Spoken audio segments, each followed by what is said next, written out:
સ્વામિનારાયણ સંપ્રદાયના સર્વોચ્ચ તીર્થ સ્થાન વડતાલ ધામના 200 વર્ષ પૂરા થવા જઈ રહ્યા છે, ત્યારે સેવા ભજનના માધ્યમે મહોત્સવની તૈયારીઓ શરૂ થઈ ગઈ છે।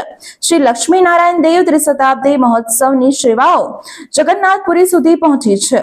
હિન્દુઓના પવિત્ર 4 ધામ પૈકી જગન્નાથપુરીમાં વિશ્વની સૌથી મોટી રથયાત્રા નીકળે છે।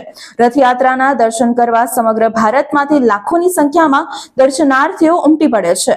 ઓડિશાના ચાકુલિયા શ્રી સ્વામિનારાયણ વિદ્યા મંદિર દ્વારા વડતાલ ખાતે ઉજવનારા શ્રી લક્ષ્મીનારાયણ દેવ ત્રિશતાબ્દી મહોત્સવના ઉપલક્ષમાં શ્રી તપોવન બ્રહ્મચર્ય આશ્રમ નાસિકના વડીલ પુરાણી જ્ઞાનજીવન સ્વામીના આશીર્વાદ સાથે પરમ પૂજ્ય માધવ સ્વામીજીના યજમાન પદે રથયાત્રામાં દર્શનાર્થીઓ માટે યાત્રિકો માટે ભોજન પ્રસાદનું વિતરણ કરવામાં આવ્યું હતું, જેમાં 12,000થી વધુ ભક્તોએ ભોજન પ્રસાદનો લાભ લીધો હતો તેવું સુખદર્શન સ્વામી તથા સંત સાગર સ્વામીએ જણાવ્યું હતું।